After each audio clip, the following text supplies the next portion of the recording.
हमें आगे बढ़ना है, बड़ी लड़ाई लड़नी है देश के भविष्य के लिए। 1962 the war in the hills की कहानी है 125 इंडियन आर्मी के जवानों की, जिनकी वजह से हम आज भी लद्दाख घूम सकते हैं। उसे अपने देश का हिस्सा बनाए रखने में इन सभी जवानों ने अपना खून भी बहाया है।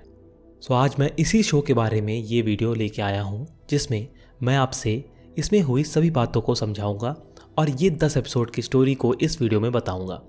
अगर आपको इस शो की रियल स्टोरी जाननी है तो मैं इस पर पहले भी एक वीडियो बना चुका हूँ, जिसका लिंक आपको डिस्क्रिप्शन सेक्शन में मिल जाएगा और या फिर आई बटन दबा भी सके आप इसे देख सकते हैं। तो चलिए इस वीडियो में आगे बढ़ते हैं और शुरू करने से पहले अगर आप हमारे चैनल को सब्सक्राइब कर लें और बेल आइकन दबा दें तो ऐसी वीडियो आपको मिलती रहेंगी।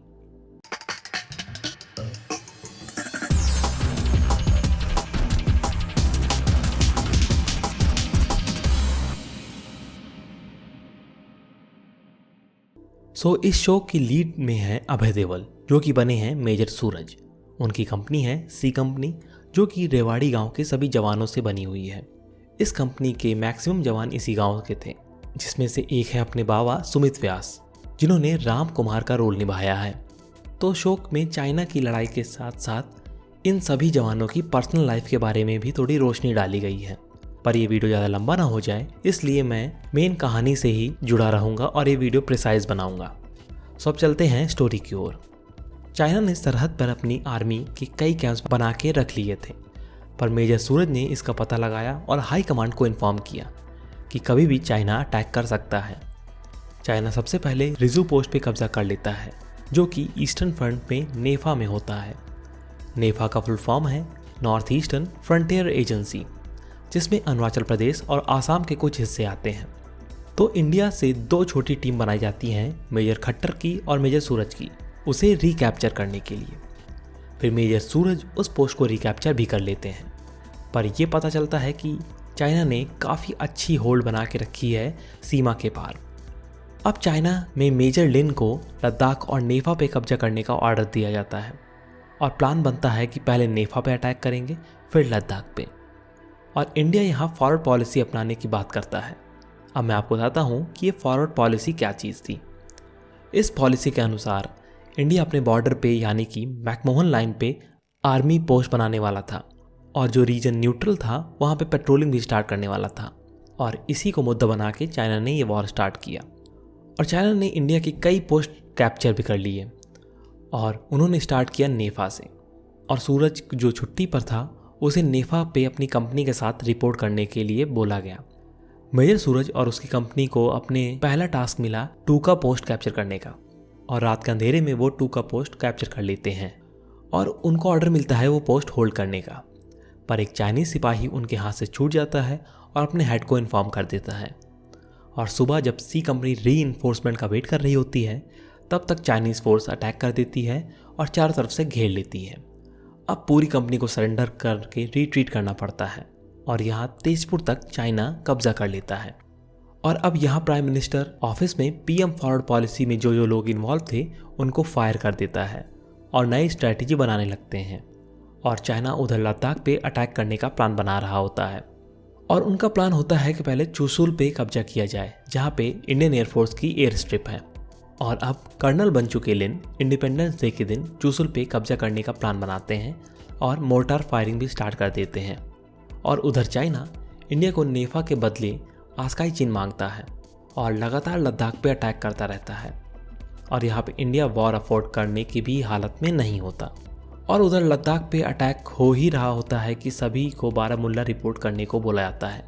पर सी कंपनी को इस बार मेजर कट्टर के अंडर लड़ने के लिए भेजा जाता है, क्योंकि सूरज मेडिकली फिट नहीं हो पाते।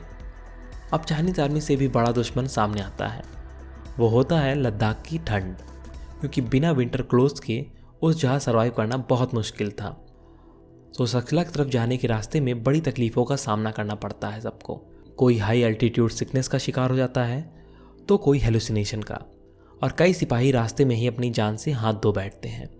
और यहाँ बारामुल्ला हेडक्वार्टर में मेजर सूरज डेस्क वर्क से घिरे हुए होते हैं, पर दोबारा मेडिकल टेस्ट पास करके वो सकला की तरफ कूच कर देते हैं। अब चुहुल के बेस कैंप में एक बार फिर सप्लाई को लेके मेजर सूरज को मना कर दिया जाता है और उनका सस्पिशन के बारे में भी कोई ज़्यादा नहीं सोचता कि चाइना सक्शला से अटैक करेगा। और यही बात पीएम ऑफिस में भी हो रही होती है कि चाइना सक्शला पास से अटैक नहीं करेगा। और उधर चाइना लोकल्स की मदद से सी कंपनी की सारी इन्फॉर्मेशन ले लेता है और इधर 125 सिपाही अपनी पोजीशन होल्ड करने में लग जाते हैं सक्शला पे। अब चाइना पे यूएसएसआर और यूएसए दोनों का वॉर रोकने के लिए दबाव आता है, तो उधर चाइना 3 दिन के अंदर लद्दाख कैप्चर करने का प्लान बना लेता है और वो पहले अटैक करते हैं तालाब की तरफ से। और पहली चाइनीज़ वेव की अटैक झेलने के लिए इंडियन आर्मी एकदम रेडी हो जाती है और सबको मार देती है और चाइनीज़ आर्मी के सारे एम्यूनेशंस भी ले लेती है।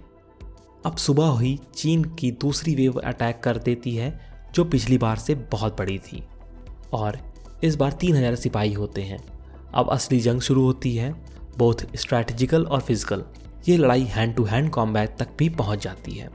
अब लास्ट के कुछ 100 चीनी सैनिक बचे होते हैं और कुछ इंडियन सिपाही, और मेजर सूरज को भी गोली लगी हुई होती है पर वो लास्ट में मारे जाते हैं। और तभी सीज फायर भी अनाउंस हो जाता है और सारी चीनी ट्रुप को वापस बुला लिया जाता है। पर कुछ सिपाही जिसमें राम कुमार, किशन और करण होते हैं उनको प्रिजनर्स ऑफ वॉर बना लिया जाता है। अब ये सब प्लान बनाते हैं कि यहाँ से भागें कैसे, और अगले दिन खाने के बाद सब वहाँ से भाग जाते हैं, पर जाने से पहले सारा बेस कैंप उड़ा देते हैं। पर इन सब में करण मारा जाता है और लास्ट में राम कुमार और किशन अपने गांव रेवाड़ी पहुंच जाते हैं।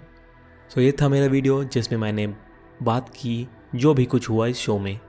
आपको कैसा लगा ये वीडियो हमें कमेंट सेक्शन में ज़रूर बताएं, और अगर ये वीडियो अच्छा लगा हो तो इसे लाइक भी कर दीजिएगा। और ऐसी वीडियो देखने के लिए हमारे चैनल को सब्सक्राइब करें और बेल आइकन दबाएं। धन्यवाद। जय हिंद।